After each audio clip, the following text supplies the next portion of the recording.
Bismillahirrahmanirrahim. Assalamualaikum warahmatullahi wabarakatuh.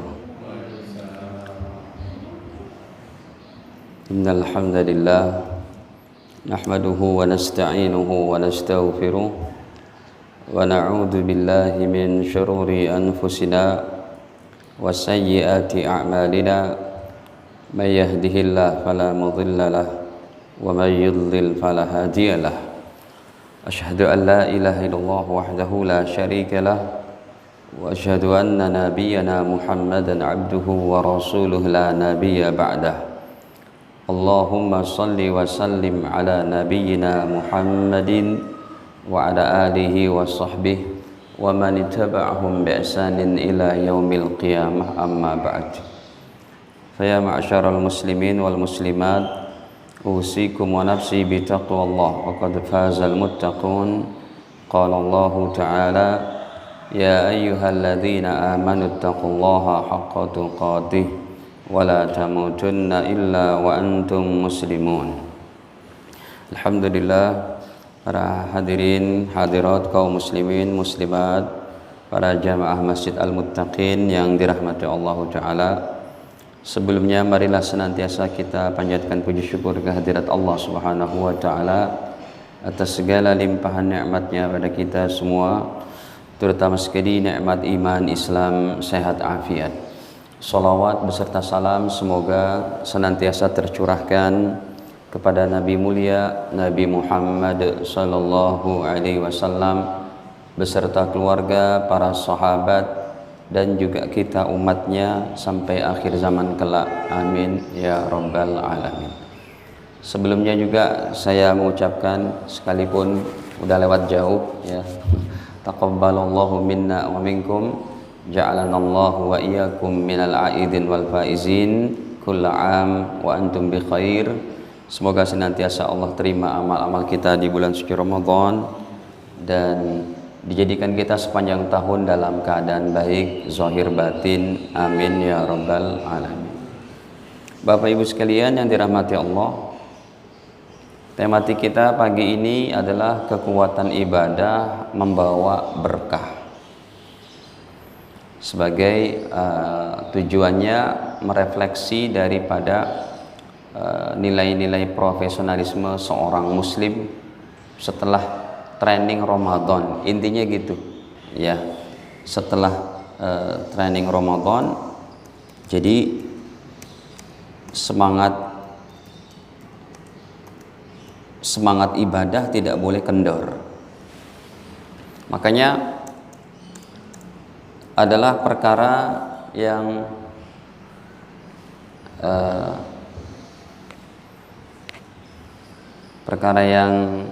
termasuk tidak baik. Sebutannya adalah seseorang yang semangat ibadah tapi ibadah Ramadhaniyah ya. Ibadah Ramadhaniyah itu apa? Yaitu seorang yang semangat ibadah hanya di bulan Ramadan.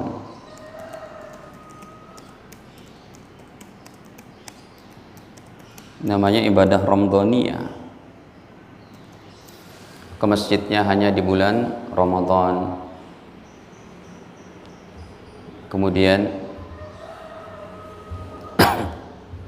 ya khatam Qur'annya hanya di bulan Ramadan, tahajudnya hanya di bulan Ramadan. Ini kurang lebih semangat ibadah di bulan Ramadan kita sebut ibadah Ramadhaniyah. Ini kurang bagus, tapi jadikanlah ibadah kita ibadah Rabbaniyah,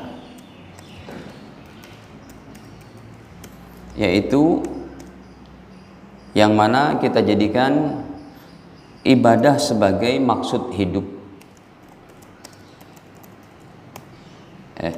ibadah sebagai tujuan hidup.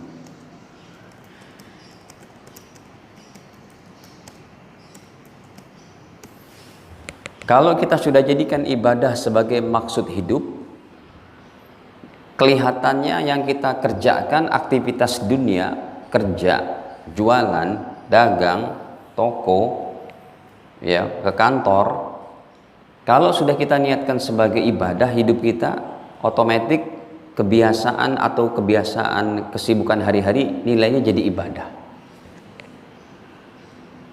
Ya, harus dibedakan mana tujuan hidup dan mana keperluan hidup. Kalau keperluan hidup kan makan, minum, ya itu bukan tujuan. Makanya tujuan hidup tidak boleh dikorbankan dengan keperluan hidup. Sebaliknya, keperluan hidup bisa dikorbankan dengan tujuan hidup.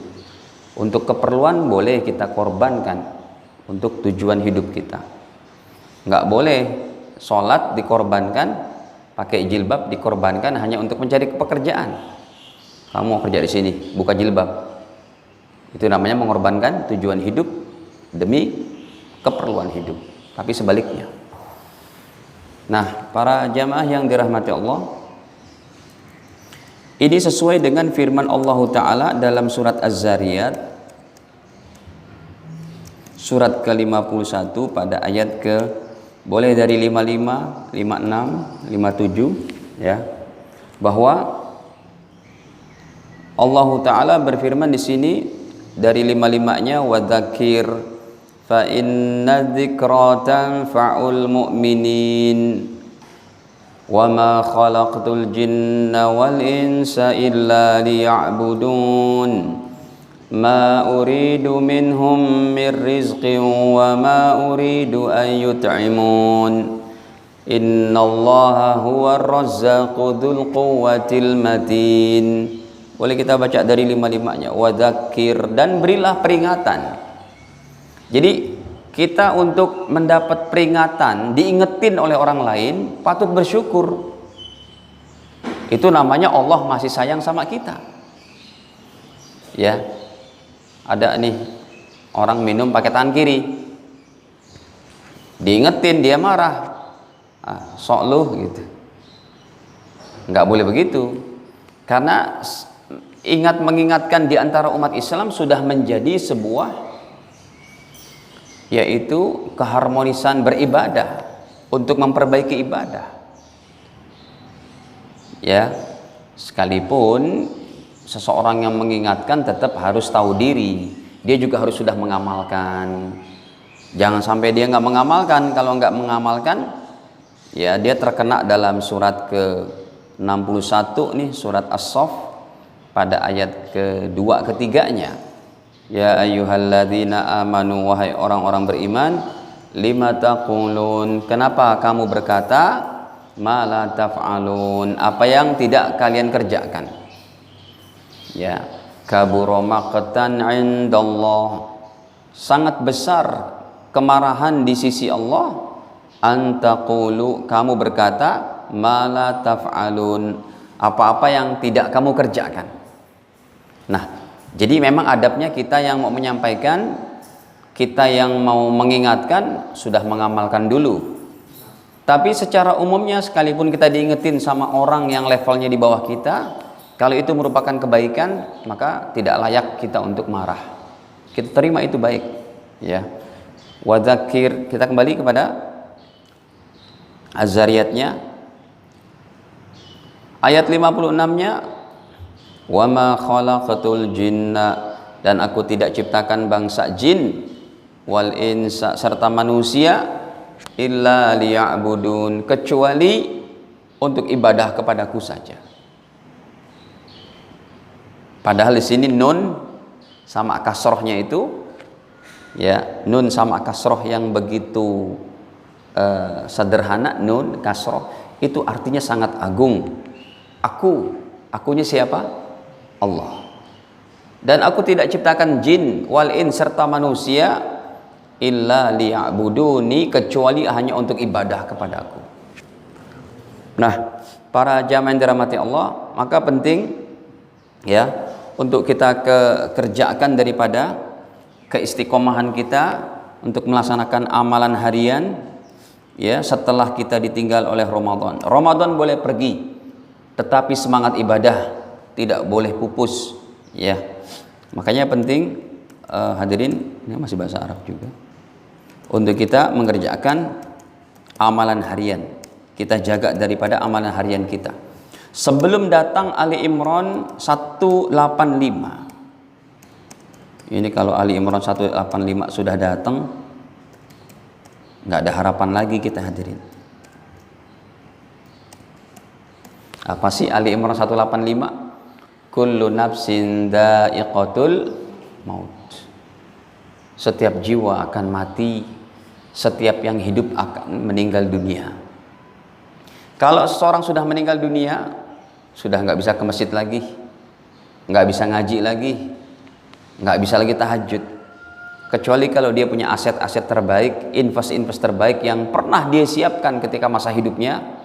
Orang ini sudah meninggal tetapi pahala masih mengalir karena dia memberikan donasi kepada masjid, wakaf kepada masjid, wakaf Al-Quran, ya, dia pelihara anak yatim, dia banyak bersedekah, itu menjadi invest terbaik. Ibaratnya kalau orang sudah meninggal, sudah selesai dari kerjaan tetap dia, pensiun, dia tinggal di rumah saja, ya nggak ada penghasilan lain, tapi dia punya aset terbaik, Pak. Kontrakannya 50 pintu gitu. Satu pintunya 1 juta. Dia nggak kemana-mana, tapi rekeningnya setiap bulan masuk aja tuh 50 juta. Itu gambaran kalau kita sudah meninggal. Datang Ali Imran 185, maka kalau kita punya invest terbaik, pahala anak-anak kita yang soleh datang untuk kita ke alam kubur kita. Orang-orang yang pernah kita ajak kebaikan, ya, harta yang pernah Anda sumbangkan untuk membangun masjid ini, selama masjid ini masih dipakai, pahala tetap mengalir. Itulah yang disebut dengan pahala jariyah. Nah, para jamaah yang dirahmati Allah, sebentar, ini agak burem. Tadi lupa di itu kan.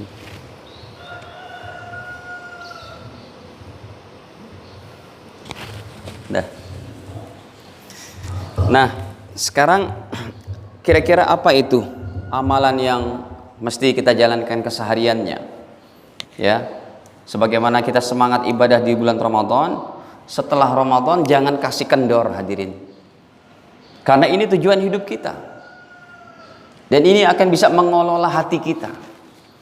Imbas ketakwaan seorang ini, imbas daripada amalan harian ini, membuat seorang muslim menjadi seorang yang profesional dalam segala bidangnya.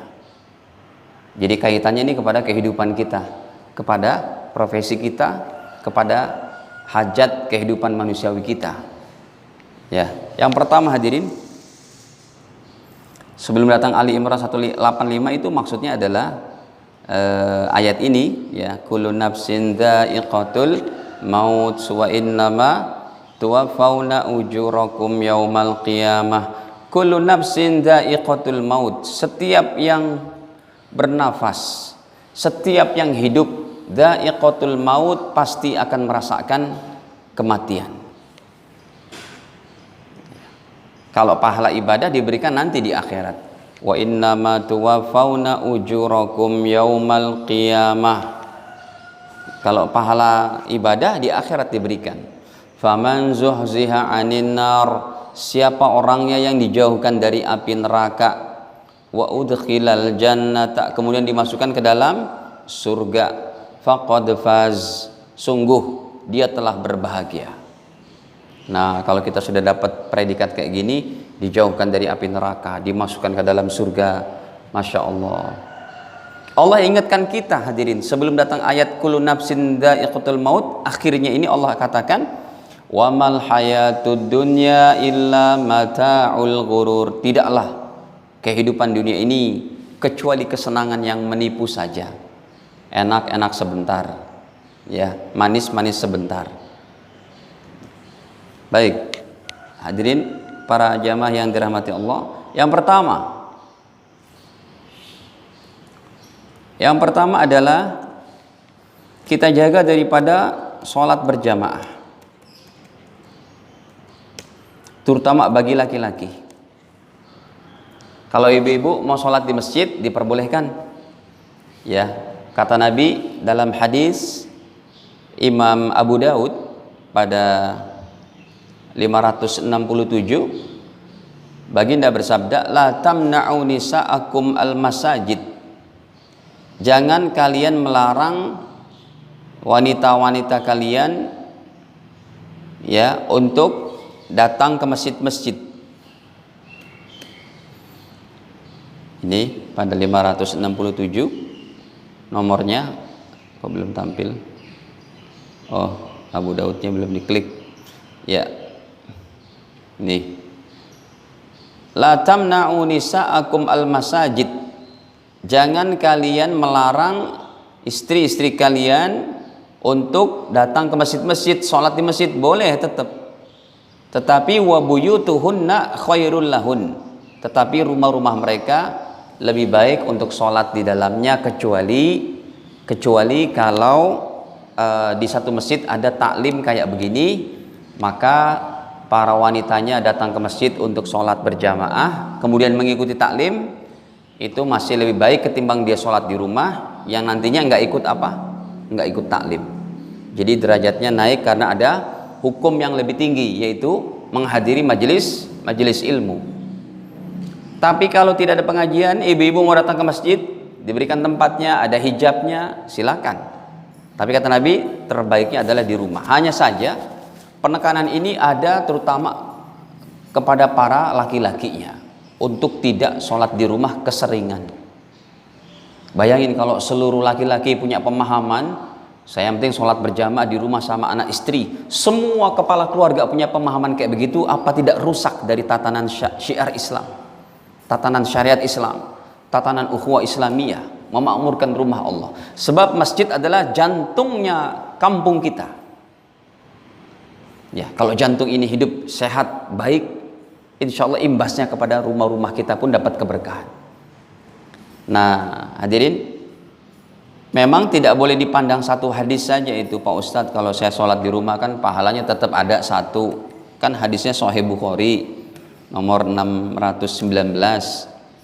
Nabi bersabda, sholatul jamaah tafdulu, sholat berjamaah itu mengungguli sholat al-fazzi daripada sholat sendirian bisab'in wa isyrina darajah, dengan peringkat derajat pahalanya 27. Ini kan tetap sah kita sholat sendirian di rumah, betul, tetapi jangan Anda membaca hanya satu hadis ini.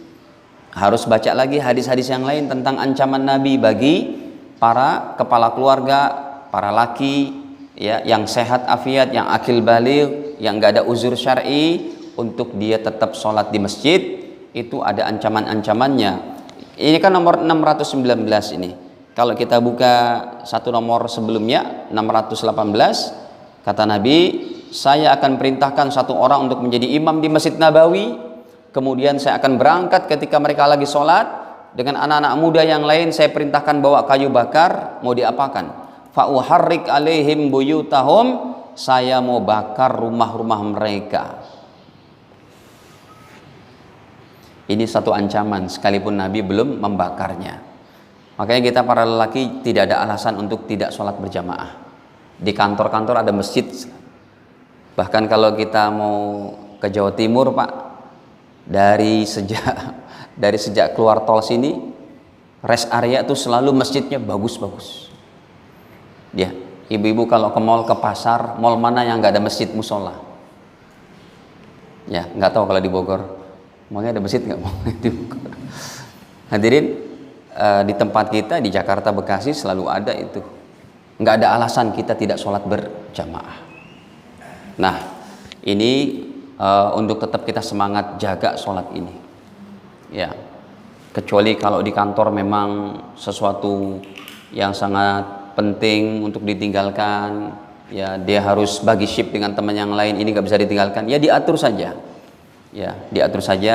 Hari ini dia tidak berjamaah dengan sholat di masjid, tapi kalau sudah jam 1 kerjanya sudah selesai, yang terhitung sangat penting itu nggak bisa ditunda katakanlah, ya maka silakan berjamaah dengan temannya di situ atau gantian nantinya gitu ya.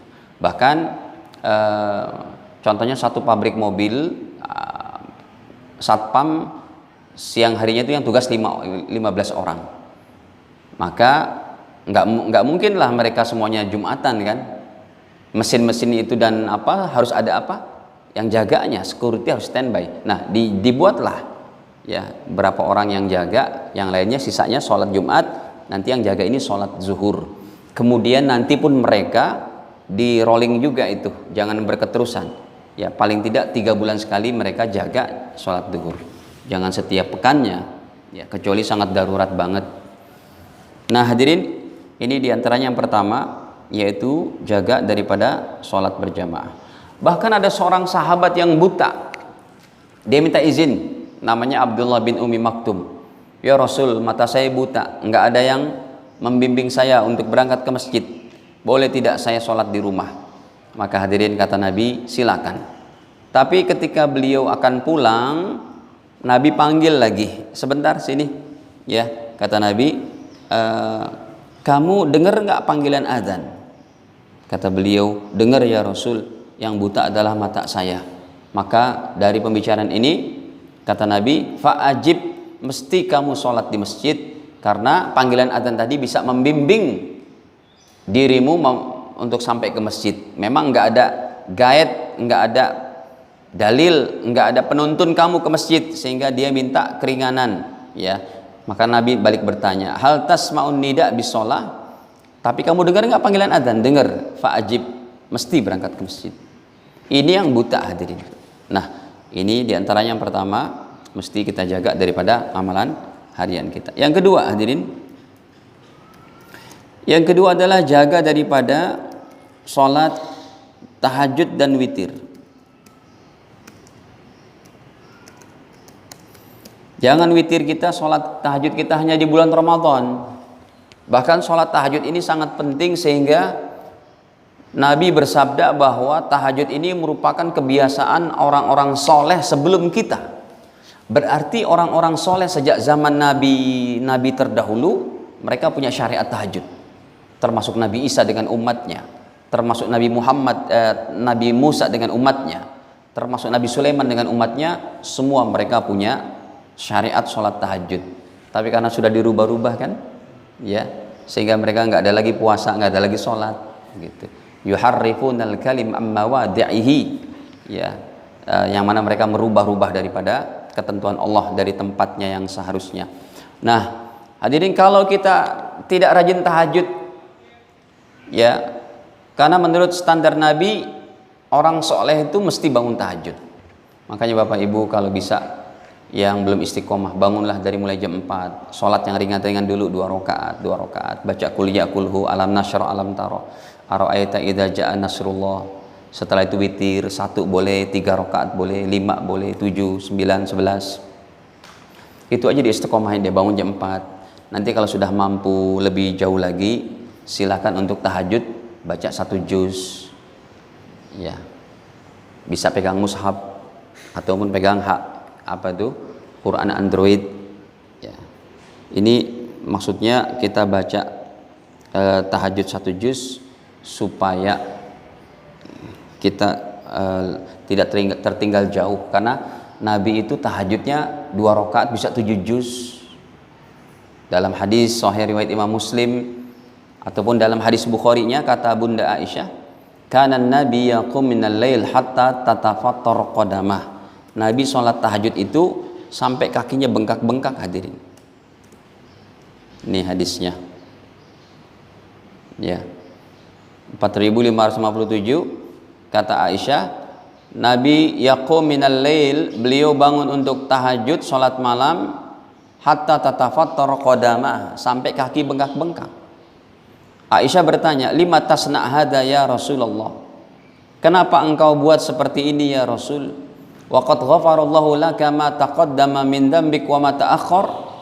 Bukankah Allah sudah memaafkan dosa tuan yang terdahulu, yang akan datang pun dijaga dari perbuatan dosa?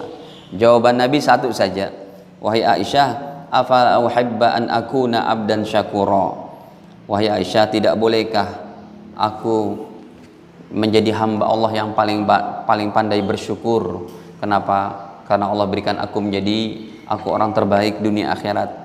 Akulah pembuka pintu surga pertama kali.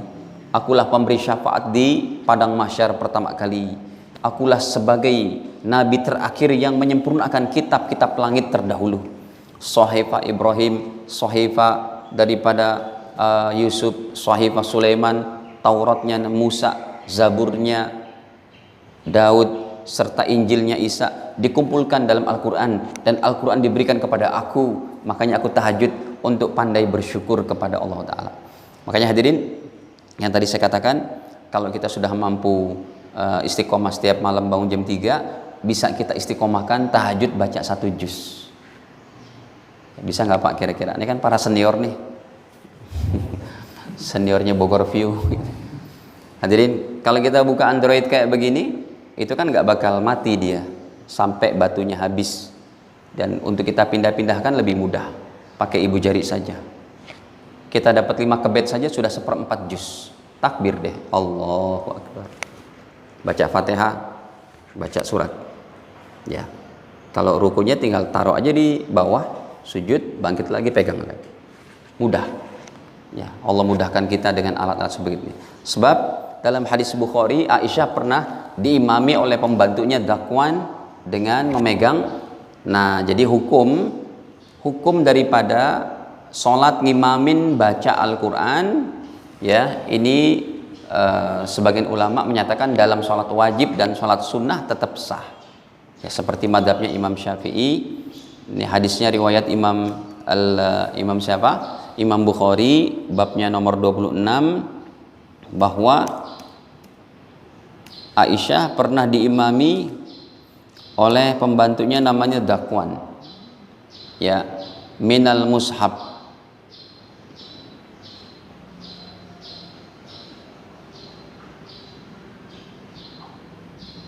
Nih, kanat Aisyah, adalah Aisyah, ini babnya bab ke-26 dalam Sahih Bukhari-nya, ya, babu imamatil abdi wal maula, bab mengimaminya seorang hamba sahaya, seorang pembantu, ya, kepada majikannya.